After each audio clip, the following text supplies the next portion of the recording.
Jake.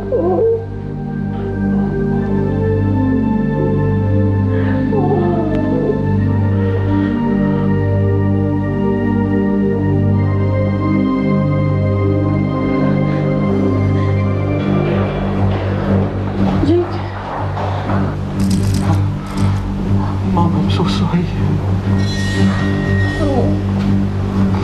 I'm so sorry, Mom.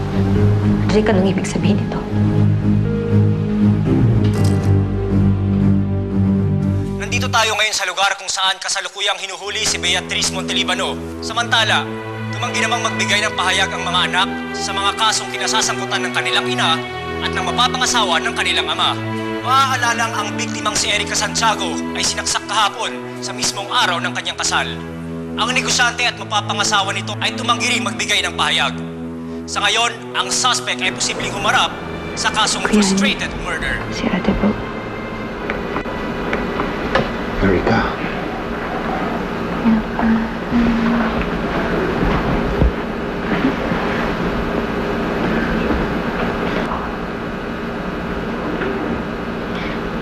Kuya Jaime. Kuya Jaime, maraming salamat po at napahuli niyo ang dati niyong asawa. Ikaw ang nagpahuli sa kanya? Oo naman. Hindi na siya manggugulo, Erica. Hindi na siya makakalapit sa'yo. Mananagot siya sa ginawa niya. I promise you.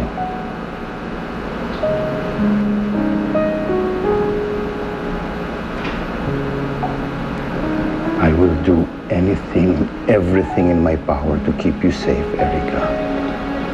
There's no reason for you to worry. Kuya Jaime, gusto ko mabulok sa bilangguan ng dati niyong asawang si Beatriz. Bianca. Ate, muntikan ka na mapatay ng tao. Kung di dahil sa kanya, dapat kasal na kayo ni Kuya Jaime ngayon. Come on, Bianca. Let's not get your sister upset, okay? The wedding can happen anytime. Kahit ilang beses pa. Kahit saang simbahan, pakakasalan ko ang ate mo.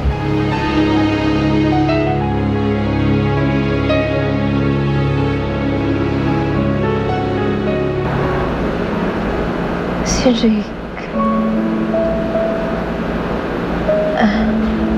I mean, kumusta siya? Yung sitwasyon ng nanay niya. Hindi ko pa siya nakakausap. Hindi ko naman sila pababayaan eh.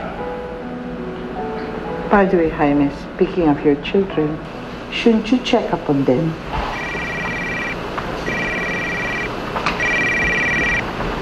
It's Leslie. Excuse me.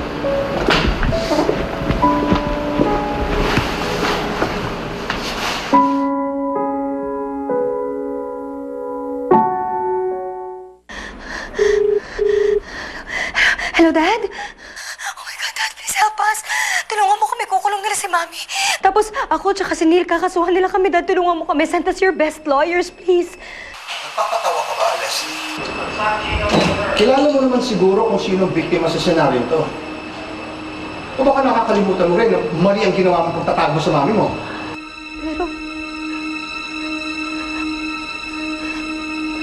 Pero anak ko pa rin ako. Pwede ba tsaka mo na ako sermonan? Tulungan mo muna kami ngayon. Mas masahol ka pa kay Jake. Huli niya. Jake ang napahuli sa mami mo. Oo. Of all people, siya ang hindi ko inaasahan na gagawa sa amin ng mami ng ganito. All I must say, finally may nagawa rin tama si Wally. What? Your mom crossed the line, Leslie. Sorry, pero Ako mismo ang sisigurong mananagot siya sa bakas.